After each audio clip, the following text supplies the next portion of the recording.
Well, good evening, everyone, and good evening to you, Clay. How you doing? I'm good, Elsa. How are you? I am good.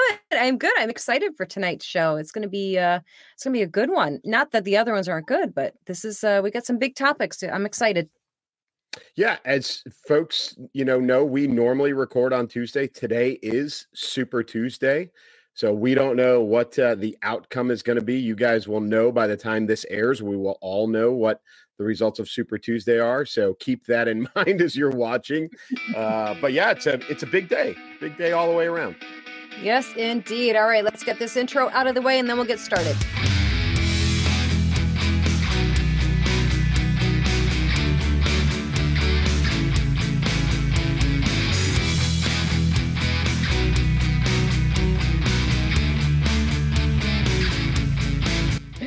Oh my goodness. So listen, actually before we get started, I want to start off on an actual personal note here that I didn't share with you beforehand. We are on active baby watch right now for grandbaby number 3. She's actually due on the 20th. So as Clay said, today for us right now, us recording is Tuesday, the 5th. This airs on the 7th. So there is a very good chance that I could be in Florida as you guys watch this. I'll be watching it with you. But yes, because she did say she's not sure, but she's feeling kind of, possibly. So the doctor said, keep an eye on it. I have 3 tabs open on my computer here with flights ready to go. I'm supposed to fly out on the 13th, but so everybody, we will see. And if there is a baby to be told about, I will share it in the comments with you guys on Thursday. But that's my personal note I wanted to share with everybody. So you said this is number 4?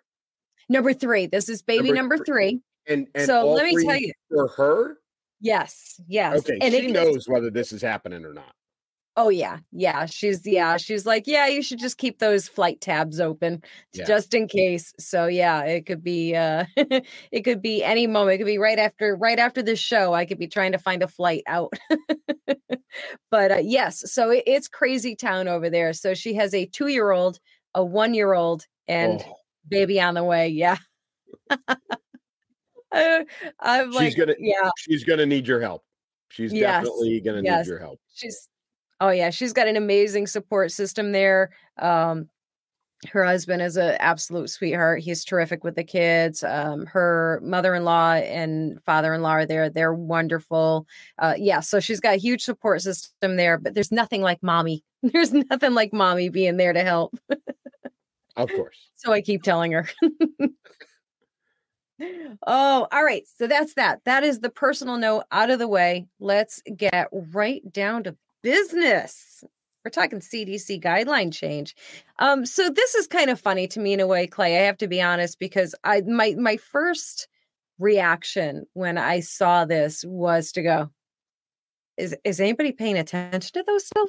Who's listening to that? And then I remembered, wait, there are still people walking around with masks on. So yeah, there are people who are paying attention. It's crazy. Yeah, it was funny to me. I had the same kind of reaction. Like, we haven't heard from the CDC in a while. Like, this is odd, but folks, this has to do with COVID, and it's the new COVID guidelines, and there are businesses out there that still abide by these things, especially when it comes to, do they have to pay people for time off, and what are their own internal policies when somebody tests positive for COVID, right? And the quarantine that's been required and all of these other things. So the new CDC guideline is, if you don't feel sick and you're not showing symptoms, whether you test positive or not, you don't have to stay home. So basically, COVID is now a cold. That's where we're at.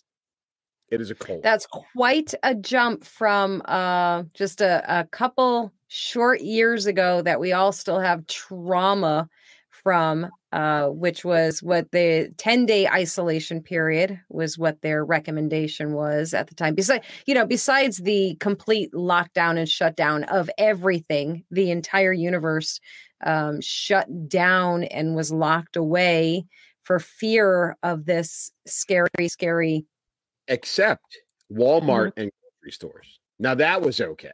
We were fine with that. That was okay.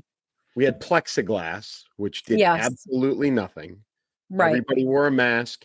Remember the little feet on the floor? This is all going to become like when we're about 20 years from now, we're going to have like that. Those are going to be whatever the meme is, whatever that medium is 20 years from now. That's what you're going to see. You're going to see 2 green feet on the floor. Or like a double-ended arrow that says 6 feet or something like that. And it's like, if you're old enough to know what this is, you can drink now, or you probably need a colonoscopy or something like that. All of those things are going to come back to haunt us. It's going to be all those images. Yeah, you are so eerily right. That is so accurate of what's going to happen, what it's going to be. It's going to be like part of a drinking game or something. Yeah. I remember the one so many things got me scratching my head, but one of the things I remember really kind of changing my perspective, because I was like I think in the very beginning, we were all scared. We were all scared, which is the whole point, that how it got to the way it was and the way people still are, some people. But then you start seeing things, and you're seeing people with surgical gloves on, with their latex gloves on and their mask, and they're walking into the store, and they're like reaching their hand underneath their mask with their glove on to like scratch their nose, and then they're picking up something and handing it over, and some other person. And it was like one of those moments where you kind of went, hang on, I'm not a doctor, and I might not be the brightest person in the world, but even I'm sitting here going, that doesn't really seem right. Like, if this is as bad and as scary as they're saying it is, and I'm not saying people didn't die, I'm not saying that at all, but I am saying some things did not add up. Like, where are all the biohazard waste containers to put those gloves and masks on? Because I'm pretty sure I saw a lot of them in the parking lots all over the place. So people are fun. I'd be willing to bet the 2 biggest pieces of trash, for years it was the plastic bag, but I bet now if you go to the landfills, the 2 biggest things you're going to find are masks and gloves. Without question. I think you're right. They're going to be everywhere. They are everywhere, and we went to the non-disposable, the t-shirt material, just because it was comfortable. Right. I remember, I think it was a couple of years ago, flying just started to become normal again. People were still, I think it was kind of on the edge of you didn't have to wear a mask on a plane anymore. But I looked over and I looked down the aisle, and a guy like I think he was across the aisle, so maybe 3 seats over, and the window was open, and he had a mask on his face, but it was a screen. You could see right through. You could see the light through it. And I'm like, we've lost our minds. Like, this is, we have become so dumb at this point. It's not even funny. Yeah. But this is, this is what research does. And this is how much time research takes. And I understand that we made a lot of decisions then based on a lot of bad guesses. The ventilator thing turned into that was just a tragedy. Oh my God, they come in the hospital, they get diagnosed, put them on a vent, and it ended up that was killing them. That was literally killing people. Literally.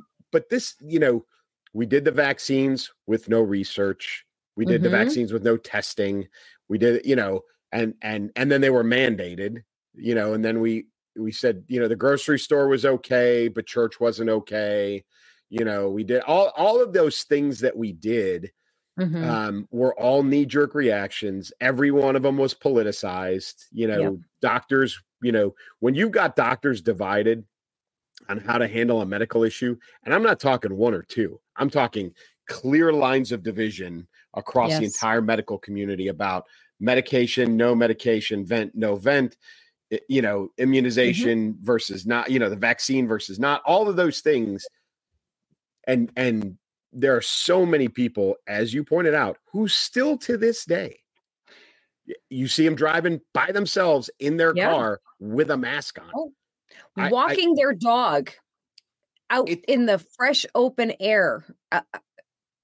To me is like... Yeah, it's been a couple of months, and they have said, unless it's an N95, it does nothing. Surgical masks, t-shirt mask, they've come out and said it. It does absolutely nothing. I still see people every day wearing a mask and Every day. knowing publicly, that it does nothing. Still win. It's crazy. Yep. I just saw somebody. Well, I mean, I see lots of somebody's, but I noticed this woman in particular in Trader Joe's yesterday. Yeah, yesterday. And yeah, it's just sad. I can't even, it's hard. I make fun. I won't say you make fun. I make fun. I say, look at this one, all that stuff. But, when it comes down to it, really, it's so sad to see what this has done to people, to their mental health, to their psyche. And it is really, really sad. I remember one of the things that really, really struck me, like when we first started getting let out of our cages, and like blinking at the light, when we start congregating again or started congregating again in places, in just like a short period of time, a matter of months or a year, we'll say a year, how much people physically changed. That blew my mind. Like people that we used to see every week, I've mentioned before that my husband, plays drums on the side. He's in a couple of bands, and we used to go all the time, every single week, couple of times a week, few times a week, to either open mics or see other bands play, all that kind of stuff. So these were people we saw every single week, and then we didn't see them for like a year, basically. And the first time we all started getting back together again, it was shocking. They were so aged. And I'm not saying that we weren't, maybe we were, I don't really know. I wasn't, obviously. Sure, of course. Of course, everybody else was. But they were so aged by the whole thing. And that was so sad to me to see that. And you see it everywhere. That's the case. It's just depressing, very depressing. And, seeing the comparison of like the things that we know now, the things that a lot of people were saying all along, and we're getting, ostracized for saying it and banned and blocked and,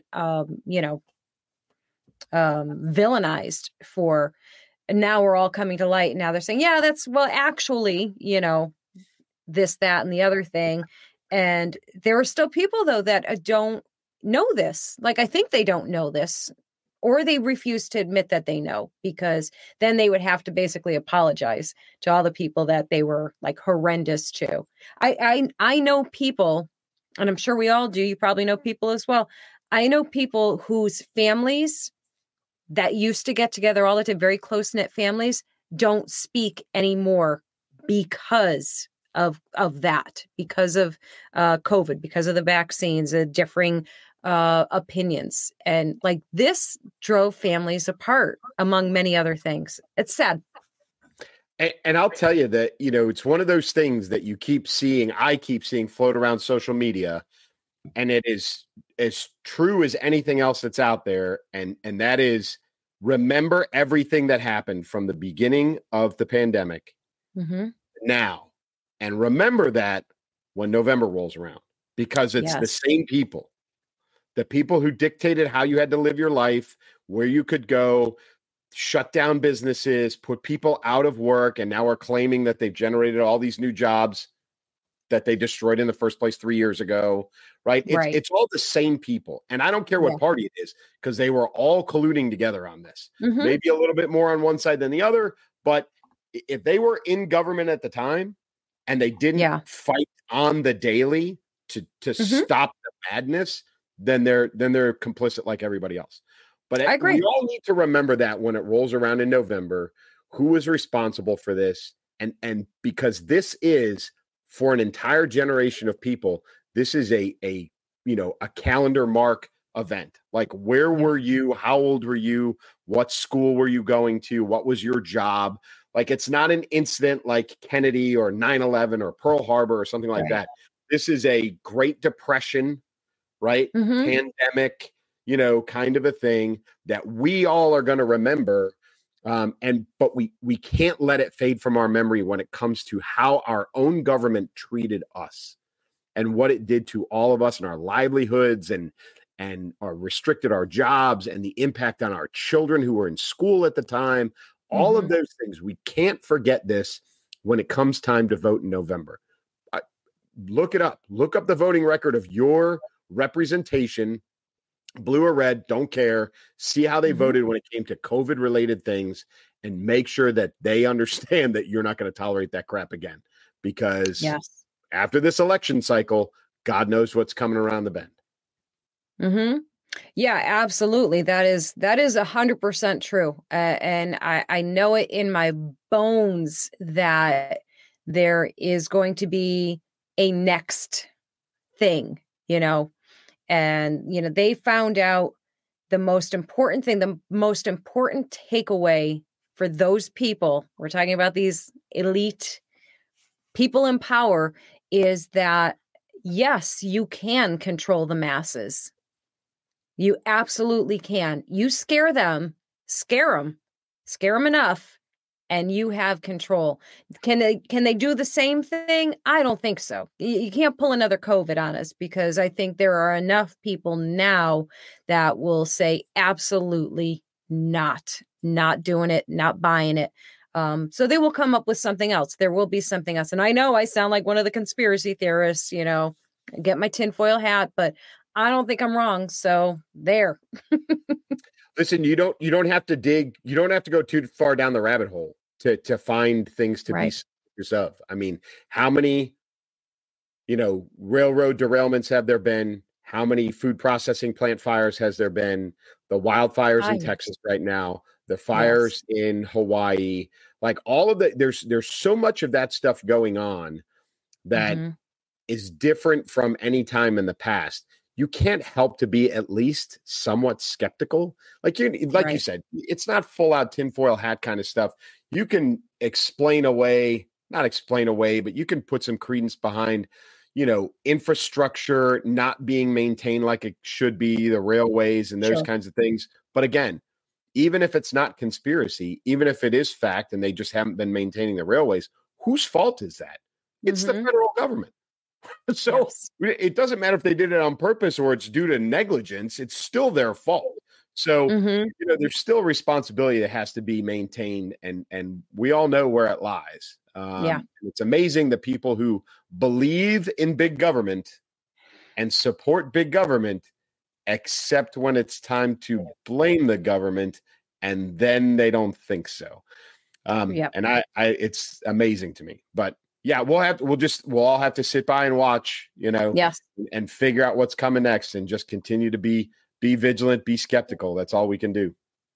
Yes, absolutely. Yeah, I think that is really the key takeaway, to keep a very healthy sense of skepticism in your pocket at all times, in all things. Stop believing everything you've seen. And, more so than ever, the past couple episodes we talked about, and we won't go into it, just touching on it very quickly. We talked about AI, all this artificial stuff that you can basically deep fake anything and anyone at any time.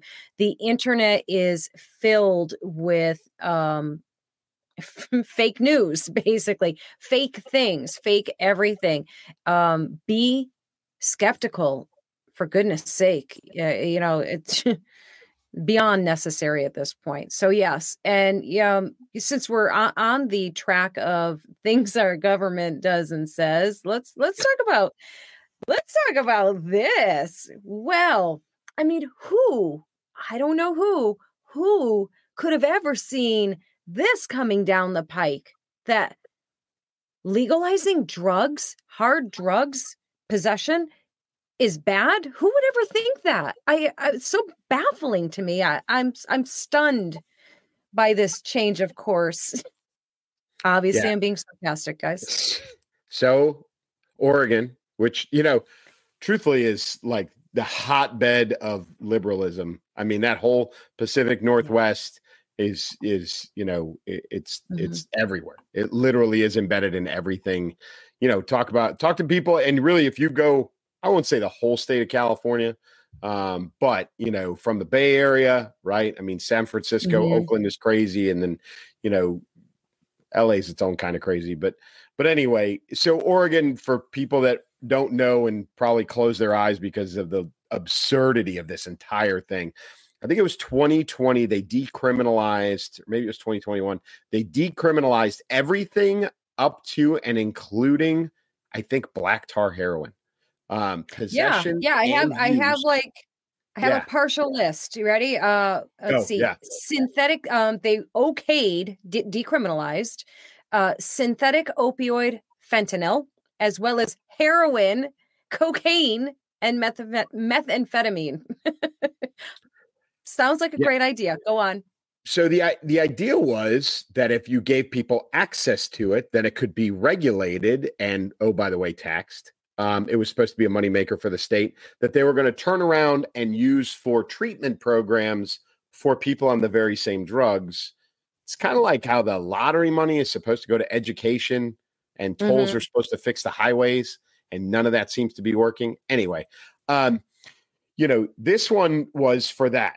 And they didn't regulate it well. They didn't none of it worked out the way it was supposed to. The only thing that came out of it, which is what anybody with a half a brain anticipated, was overdose deaths skyrocketed. Right. Through the roof. Yep. And that's why they flipped this over. It's like this whole, well, we defunded the police and we shrunk the police force and then we decriminalized drugs and now all these people are dying. We don't understand what happened. It's so weird. So strange. I can't. And, and I'm not laughing because it's funny. This is like horrified laugh. It's like gallows humor. Like you have to laugh because the insanity of it will make you scream. The stupidity, never mind insanity, the stupidity, the greediness, the callousness, the carelessness of these things. And you hit it right on the head. This was about making money, getting money, and not caring at all about any sense of reality that, if you give free rein to addicts, they're going to die. They're going to overdose. They can't, that's the whole premise of addiction, that you don't have control over yourself like that. And, they're like, no, this is going to work out really good. It's going to be great. It's going to be great. And, funny thing, speaking about AI and Google and all of those things, which I didn't mention Google just a moment ago, but in the past we did. I wanted to pull up some images of Oregon, of Portland specifically, of what it looks like today, right now. So I did a Google search and, according to Google, it looks gorgeous, perfect. If you look now, go do it, guys. Well, don't do it now because we're talking here. But after we're done, or you can open up another tab. I'll let you go ahead and open another tab or grab it up on your phone or something. Just go ahead into your Google search, type in Oregon or Oregon today. I think I typed in, what does Portland look like today? And the first, I don't know, like 20 plus pictures were all like beautiful scenic overviews and everything. You got to dig pretty good to find the gritty pictures of, reality of how things are looking. But listen, I did a live shortly before we came on to record tonight, and several people were checking in, saying, oh, I'm from here, there, all over the place. People as far as Switzerland. How crazy is that? But anyhow, Cool. Yeah, right. I had several people that happen to be in Oregon, and I told them, I said, hey, we're going to be talking about you guys tonight or this week. So make sure you tune in. So you guys from Oregon that were in the live chat, I hope you're in this episode too. And you pipe in. I want to know from you. And I don't know if they can do it in the chat. If it's a possibility, if you can put pictures in. If you've got pictures to show us, we would love to see what your area or that area is looking like right now. So it might be interesting, Clay, right? Yeah, for sure. And it's, this is one of those, everybody wants the instant reaction. They want the instant, like, hey, let's put this in place. Boom, on this day, we're going to legalize all this stuff. And on this day, we're going to fire off all these programs. Well, and I know that one, it's a government operation. So nothing's going to go smoothly. None of it's going to go according to plan. None of it's going to go on time. And it's all going to be under budgeted, right? They're not going to allocate enough money for this. So all of these great programs that are supposed to be funded by all of this all of these regulated taxed funds that were supposed to come from these drugs that money's not coming for years. And oh, by the way, the programs don't just pop up overnight. Like, they take years to establish, but they turn the light switch on, and like you said, addicts, users, took advantage. They did what they do. Sure. And it's horrible and it's shameful, but it was allowed. Not only was it allowed, it was actually encouraged in a lot of cases. Keep using, we'll take care of you. We'll get you into a program, blah, blah, blah, blah. It'll use under supervision, right? It's all of those things they wanted to do. And what ended up happening, what everybody with any amount of common sense knew was going to happen. It got out of control and people died. More people died than were dying before. So they've got to shut it off. They have no other option, period. But you're still going to have people who believe that this is a good idea. Yeah, it is. I'm not a fan of this. You will never convince me that this is a good idea. Listen, I'm still on the fence about marijuana, and I know people are going to tell me that I'm old fashioned. I don't think that there's anything wrong, truthfully, with marijuana in and of itself, except for the fact that I am a 100% believer that it is a gateway to other drugs. That's it, right? It's not that that's bad, but what it leads to is bad, and that's why I'm not in support of it. And listen, I've got friends and probably family members who are probably extended family who are going to listen to this and be like, "What is he taught?" They smoke. It's a commonality nowadays. There's so many states where it's legal recreationally, and okay, fine. It is what it is. I don't necessarily believe in it. Right. And this is what you get. But you're still going to have people that are going to say, oh, well, this and hallucinogens are okay. And, blah, blah, blah, blah, blah. And then you'll have some people, and this is where I think things get very, very cloudy and gray. This is America. You have your own choice to do what you want. Right. Okay. Until you die on the sidewalk, until you're operating a vehicle and I mean, until you become, and I'm a little bit mean. I'm the first one to admit it. And my husband, if he were in here right now, he'd be going, she's mean.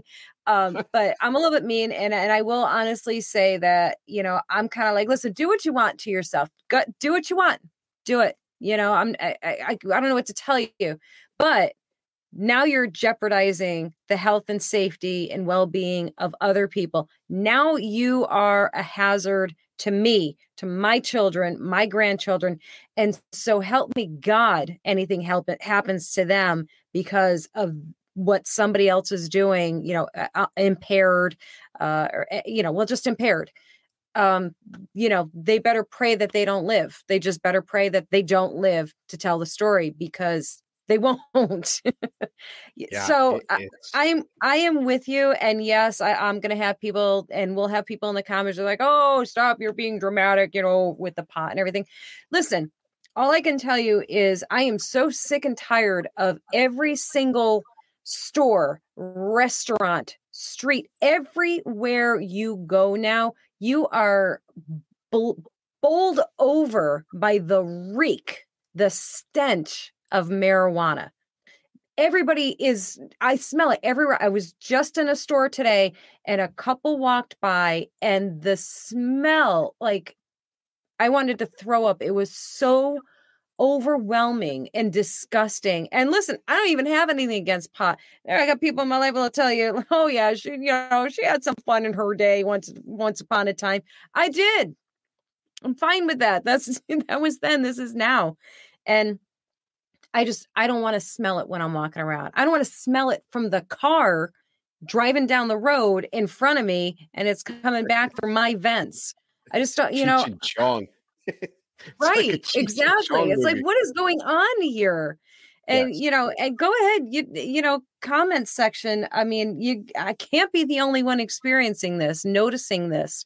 Every restaurant I go into, that smell comes around the corner or from the next table, and it's disgusting. And, besides all that, so that's just my own aesthetics and all No, of that. that's a real thing though. I mean, my son and I went and played pickup soccer on Sunday, and he's now 18, and we were leaving, and he's been doing this since he was a kid. He looks at me, he goes, "Drinking a snack?" So I had to stop and get gas, right? So stop and get gas. He runs in, he grabs us a couple of sodas and some munchies for the ride. And there was a group of teenagers at this, it's a nice, gas station, convenience store kind of thing. And they're out in the parking lot and they're wandering in and out and blah, blah, blah. And my son comes back and he gets in the vehicle and he says, "They all smell like pot, Dad." They were all high, every one of them, and I'm like, "Oh, okay." But 15 kids, 20 kids roaming around, Right. So you've got that. Oh, by the way, public service announcement for all you old deadheads. Patchouli oil is worse than pot. So don't think that covers anything up. Don't do that either. No, please. All right. So I that's, just to go back to the Oregon thing, to clean that up. It was a horrible idea to begin with. It was failure meant to happen. Unfortunately, people died because people were stupid. I'm sorry. It was a stupid decision. You can criticize me all you want for being crass. I don't care. It was a horrible decision by that state government, and people paid the price for it. And that's where we're at. And now they've learned an unfortunate lesson that they have to reverse and go backwards so they prevent any more useless death based on overdose. Right. Terrible. Yep, it is. It really is. It's it's awful and so incredibly unsurprising, right along with the whole defund the police. Oh, can we refund the police? No, we're just kidding. All of these ideas and the tip off, guys. And I know our viewers and listeners already know this. But if somebody accidentally strays in here from a different perspective that thinks that these are all good ideas, that agrees with them, that these are all good ideas, here's a little tip off for you. If the government is telling you it's a good thing, there's a great chance that it's not, because it's for them. It's, they're making do a minute of deep thinking, and it's not even deep thinking. It's just common sense thinking. Like, wait a minute. So the government has been, telling us for years, forever and ever, drugs are bad. Don't do drugs. You're going to jail if you do drugs. Bad, bad, bad. And all of a sudden they go, wait a minute. You can do drugs. It's okay. We'll help you. We'll fund it for you. We'll set up facilities for you. We'll do all of the things. All you have to do is come in and get as high as you want. And oh, by the way, are you a registered voter? Let's help you with that too. Come on, guys, just smarten up. I just want them to smarten up a little bit. Not even a lot, just a little. It's back to Ronald Reagan, the greatest president in our lifetimes. Right? Indeed. Yeah. So, I mean, all of that stuff it's so frustrating, isn't it? Because it is so much of simple, basic common sense of just taking that pause to think about this. Like, think about 5 miles down the road. What is that going to look like? And well, here's what it looks like, Well, and moving on to our next, right? Here's another one where the government believes that they're helping, right? Yep. And we're talking about humanitarian aid into Gaza. So if people didn't see this happened just a few days ago, and what it was a cargo delivery system parachute drop of 38,000 meals, right? So it's about 10 or 12 pallets kicked out of the back of a cargo plane on parachutes into Gaza. All right, I have been on the receiving end of these kinds of operations as resupply. And let me tell you what happens. A cargo plane flies over, there's 10 or 12 pallets, right? So if you've got 10 pallets and there's 38,000 MREs, there's 3,800 per pallet, because the Air Force is efficient. They're set up and they go out 2 by 2, right? 10 pallets go out, each has an individual parachute on them. At that point, they're at the mercy of nature. Gravity, wind, right? All of those things. Sure. And those things are just falling. They may fall on top of a building. They may fall on top of a car. Listen, they're going to try and put them in places where people aren't. But here's the problem. And when people see them coming down, they run towards them. Now, what you have just done is you have put one of the most valuable things in Gaza out into the masses, right? Mm-hmm. So you've got 38,000 meals being dropped into a place where food is at a premium. So who is going to take control of that? The people with guns. That's who's going to take control of that.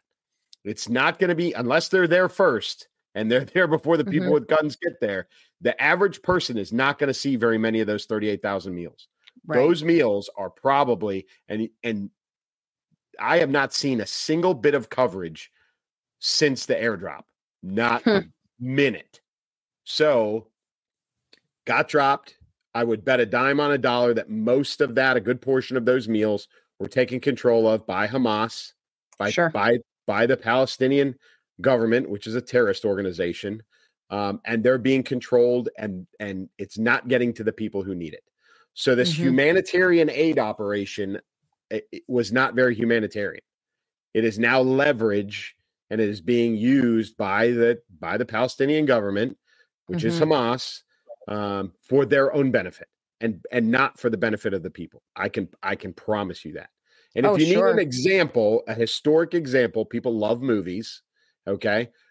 Go back and watch, because this happened. This is a true story. Go back and watch the opening, maybe 15 minutes of Black Hawk Down. Right. Oh, okay. There's a great scene where there is a UN food convoy, bags of rice, big trucks pull up, crowds of Somalis who are starving, rush the trucks, big bags of rice are being dumped over the side. People are fighting over it. And soldiers, loose term, from Muhammad Fatah Aidid's militia came up, started killing people, and took control of the rice and used it for their own well-being and to control the people, right? They probably doled out some of that rice, but it was to control the people, which I guarantee is the same thing that's going on in Palestine right now, in Gaza. I won't say Palestine because Palestine's not a place. In Gaza. So this brilliant idea by the United States government to aid the people in Gaza with food was a horrible, horrible idea. So talk to me about the chain of command on that. Like, does that come straight from, I laugh when I say this, but I'm going to say it anyway. Does that come straight from the president? Like, who's the, who had this brainstorm that this would be a great idea? So what you probably got was the president saying, hey, this is the whole thing going on in Israel and Gaza is bad. It's a bad look. We need to do something, but we have to do something that's not too pro-Israel and not too pro, Hamas Palestine. So let's do something, in the middle, right? And so the National Security Council and a bunch of his military advisors, the chairman and all the chiefs of staff will get together and they'll put their heads together and they'll come up with, and he'll put out more guidance than that, but they'll probably come up with 6 or 7 or 8 different ideas with varying degrees of detail and say, hey, sir, here's what we think the best options are. 1, 2, 3, 4, 5, however many they want to give him. And this was probably pretty high on the list because it's a low impact operation. 1 airplane, 2 airplanes, couple of air crews, chances of, anybody getting injured with an American flag patch on them is about 0. So 0 threat to that. And on the headline, humanitarian aid mission, it all looks great. Right. So this is, is probably the easiest. It was the easy button answer, both in the because they will evaluate the media impact of it. They'll impact the effectiveness of the operation. They'll evaluate all of those things, and then they'll come to the boss and say, hey, sir, this is what we think we should do. We gave you a bunch of options, but we think this one's the best one. And I've been in enough of those briefings, not at the presidential level, but at pretty high levels, where they will absolutely sell the plan that they want to go with. Right. So DOD, and in this case, there's probably some crossover between Department of Defense, Department of State, some other folks involved. But they will sell it to the president as this is the one that we want you to go with this. You know what I mean? Without saying it, yes. They will say it. And so they'll, there's a lot of different techniques to do it, and I've seen a bunch of them, but they will sell the one that they want to do. So whether this was the president banging on the table and saying, do that, or it was DOD and DOS saying, this is the one we want to do. Somebody at pretty high level sold this and blessed off on it. But I guarantee you the whole thing was generated from the White House staff, maybe not necessarily the president himself, but the chief, probably the press secretary, that whole, that whole, his advisory group, all those people were probably weighing in that we need to do something, to downplay the effect of, U.S. involvement in Israel, Gaza. So what's so gross to me about this, and so many things that our government does and has done, is the fact that, we say a lot of things about government and how it's run and the people that run it. But the one thing that they're not is stupid. They're not stupid. There was never a point where there wasn't a conversation or a knowledge or understanding of what could happen or what was likely to happen. And they went with, well, let's do optics. That's more important. Let's use words like humanitarian aid, because that's what people will key. That's what everybody will key on. Oh, humanitarian aid. It'll appease this group, but it won't get that group angry. It was never about the people on the ground who are starving, who are dying, who are suffering. It was never about them at all. They don't care. And that's the part to me that is so overwhelmingly gross. Like, I could come up with plenty more words for it, but that's the one I'm going with right now. It's just gross to me that they know exactly what's going to happen. And they're like, that's okay. It's an ugly world, man. No, it's a lot of this is about risk. A lot of it is about, how deeply the U.S. wants to get involved, what kind of assets we would put on the ground or willing to put on the ground. Listen, a much more effective way to do the same operation would be to put together a convoy, a UN convoy, or a U.S. flagged convoy, for crying out loud, and drive them from Israel into the occupied territories and set up food distribution points with U.S. uniformed soldiers, right? Then you stand there and you hand these meals, you feed these people, literally feed these people, and make sure that the people who need the food are getting the food, and it's not being used as a weapon, or it's not being used to control the people, or it's not being misused or given to people who shouldn't have it, right? But there's a lot more risk involved in that. Right. Sure. You put, platoon, 30, 40 kids out there. I shouldn't say kids because, well, they would be younger than me. So yes, kids, but you put 40 kids out there. Anybody younger than us is a kid. Yeah. And they're manning a food distribution point, and, God forbid a suicide vest or something like that happens. Now you've got, the Kabul evacuation all over again, and then it looks bad. So you're right. Success of this mission was not the priority, because if it really was about feeding people, you could do it in a lot better ways, the actual feeding. This was about optics. It was about doing something to appease the masses. It was about headlines, and those kinds of things. It just made somebody feel good about what we were trying to do, and it looked better. But I can promise you, those 38,000 meals did not get to 38,000 hungry bellies, guaranteed. Yeah.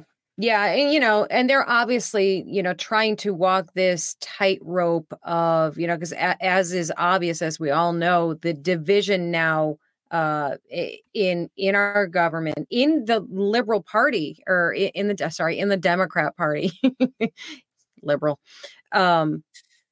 they're divided now.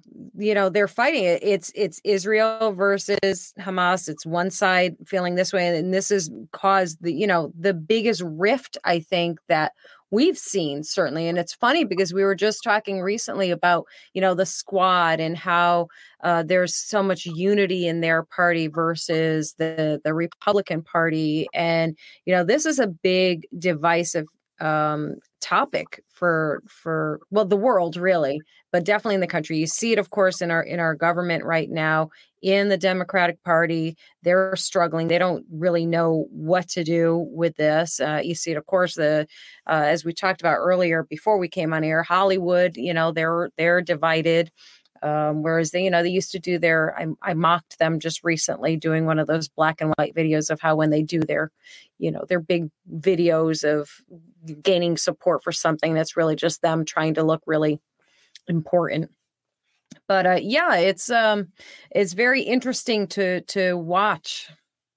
Yeah, you said it. We were talking about before we started recording, Israel, Gaza, everything that's happened, since October 7th, has really made it okay for people to take a position that they believe in, which is great to see.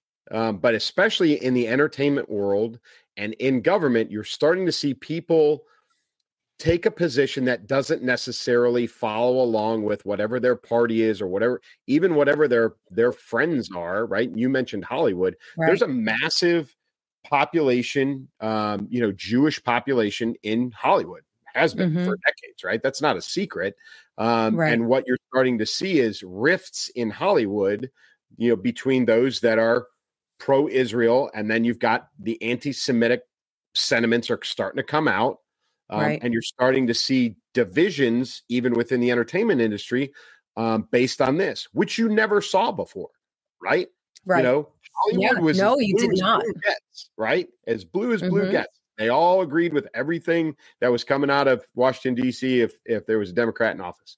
But now, not so much. And now you're starting to see that bleed into other topics. We talked about the drugs in Oregon. You're starting to see that. You're starting to see some backlash, especially in and around L.A. and Hollywood, about the homelessness, right? That Hollywood is no longer okay with because it's gotten out of control.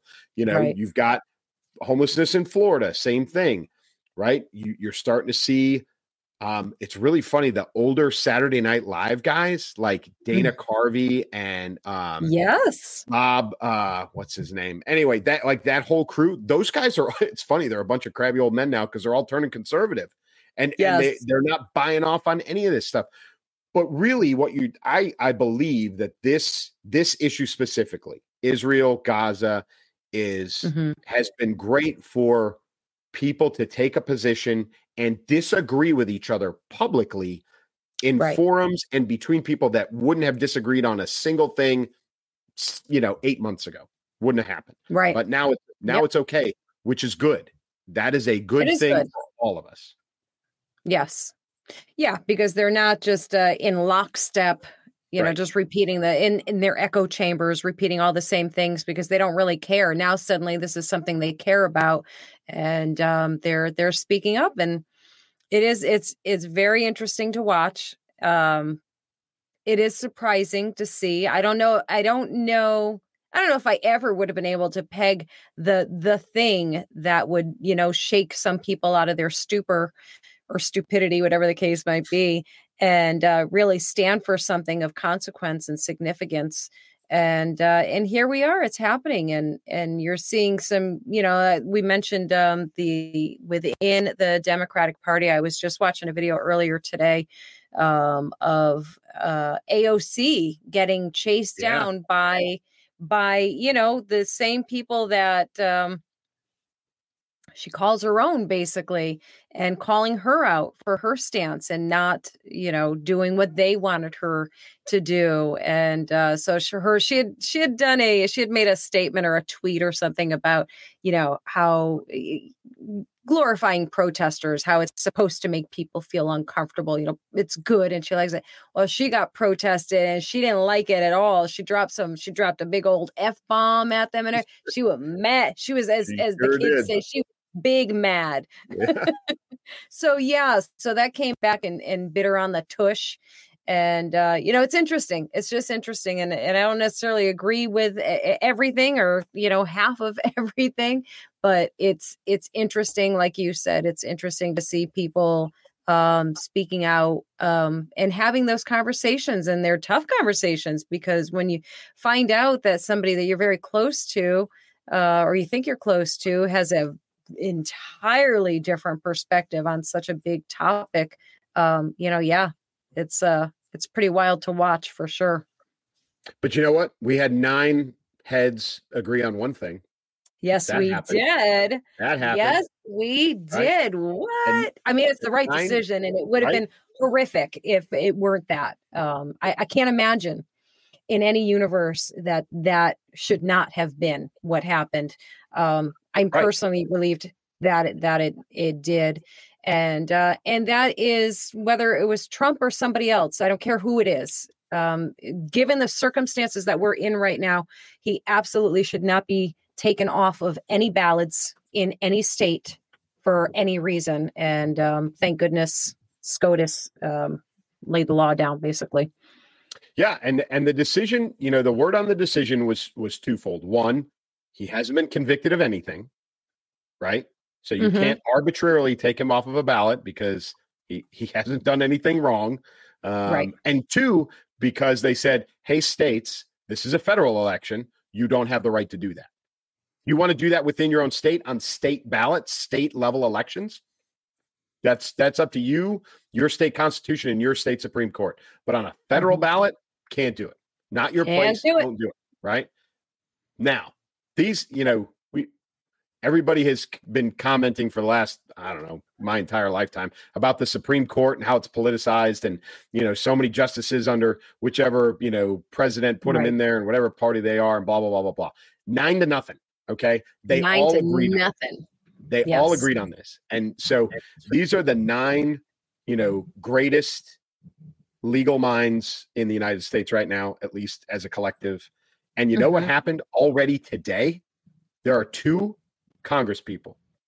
One of them, a lawyer and a former Harvard professor, who believes that he knows better, right? And I'm talking about Representative Raskin and Representative Swalwell, who have already said they are going to find a way to go around the Supreme Court and make sure that President Trump is not allowed on the federal ballot. Like, I understand it's theatrics for their voters and it's all those things, but the arrogance associated with that is the worst thing for our 3, the 3 legs of the stool. That's how our guy, right? We all saw that when we were growing up, right? Yeah. 3 legs of the stool, to believe that they can just push one of those aside. Actually, really, they're pushing 2 of them aside, and they're making Congress the most powerful, because this way they are dictating the presidency and they're pushing the Supreme Court off to the side, right? The level of arrogance there is unbelievable. It's astounding to be tried. Yeah. Truthfully. Right. And what's also astounding is that they'll get some support. They'll get some people that are like, yeah, that's right. Absolutely. And of course, as soon as they get shot down, those people back in, like, I don't know. I wasn't agree with that. They're crazy. You know how they all operate. But I mean, you're literally they are literally looking at the foundation of what our country is built on and saying, no, it doesn't work for us because it's not what we wanted. So we're just going to, it's like, people trying to change the Constitution. We don't need that. That doesn't fit, These people are out of their ever-loving minds, and they should be booted out just for that alone. Get out. Yeah. It's bordering on treasonous, right? I mean, it really is. It's funny. I almost said that. I'm like, I don't know if that's like the right word for it, but it is, though, right? I mean, that's treason against your country by basically trying to subvert the law of the land, essentially, right? Yeah, it's that like insurrection thing, right? That they keep. Yeah. There you go. Yes. Yeah. It's amazing to me. Because you're right. They will get some backing. Some people will stand behind them. It will die very, very quickly and quietly, truthfully. And it is all, it's all theatrics for their voters. Right. But regardless, like, this is egregious. It really is egregious. And the arrogance associated with it is baffling to me. But the fact that 9-0 wasn't enough of a message, right? This is one that anybody, again, with any amount of brain should look at and go, we probably need to leave that one alone. right? We probably need to just walk away. Like, I know Illinois just did it just the other day, like last week, and the same day that actually in the same decision where the judge was like, yes, take him off the ballot. Oh, by the way, we're going to suspend my own decision because I know it's going to be appealed within the next 4 days. And I know that the Supreme Court is ruling on this, but if it stands in Illinois, this is what's going to happen. So even then, the judge knew the likelihood was about zero. But if there's another state's attorney or another state Supreme Court beyond today that decides to try this crap again, like that you should be tried for treason. Absolutely. Yeah. And now you are leading, you're on the brink of leading an insurgency against the United States government because the Supreme Court just said no. And I get it. Appeals and people are going to say, well, you guys just said question everything. Yeah, you're right. We did within reason. This is not within reason. When this is not. Yeah. When 9-0 is the decision, there is no reason after that. None. Right. Yeah, absolutely. Yep. So guess what, y'all? You are no doubt going to be seeing that face on that ballot, no matter what state you're in. Like it, love it, hate it, whatever your feelings are. That's what you got. Oh, and don't forget, guys, here's your other choice, though.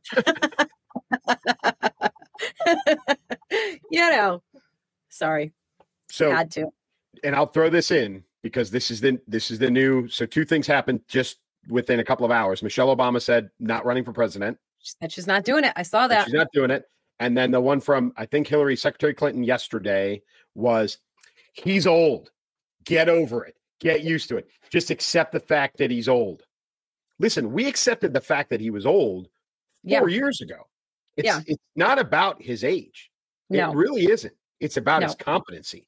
So I wouldn't care if he was 67. I wouldn't care if he was 57. If he's acting like this, right? The guy's got dementia.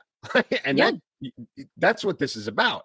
Hey, but listen, he cleared his exam without a cognitive test, but cleared it, so all good. Yeah. So crazy. So crazy. But yeah, just forget the fact that he's old, is what she said. Just forget over it. Okay. Accept the fact that he's old. No. Absolutely not. Nope. We're fine as we can be. As fine as we can be with old.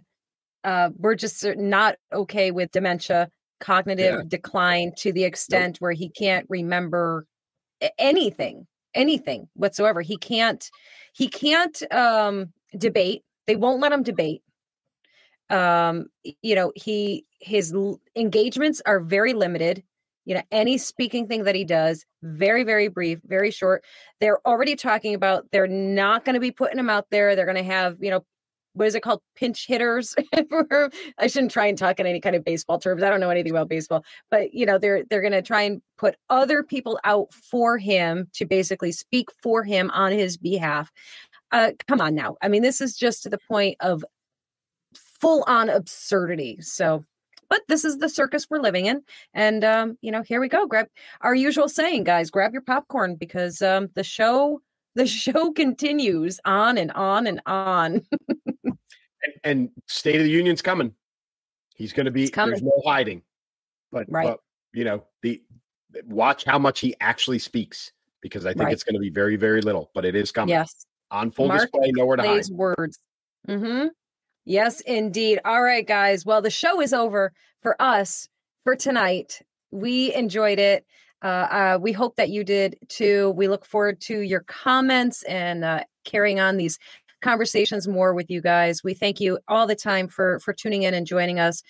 We absolutely love you to pieces. Clay, do your job. Hey, listen, folks, last week we had we did something a little bit different. Right. We released not just the full show, but we broke it into some segments. We had some great response. If you liked it, let us know. We want to keep doing it. If you like it, if you didn't like it, let us know that too. But feedback is always welcome. We love it. So we're here doing this. We do this for you guys. As much as we love talking to each other, we do this for you guys. But as always from me, I love to be here. And until next week, keep moving, keep shooting. See you next time, guys.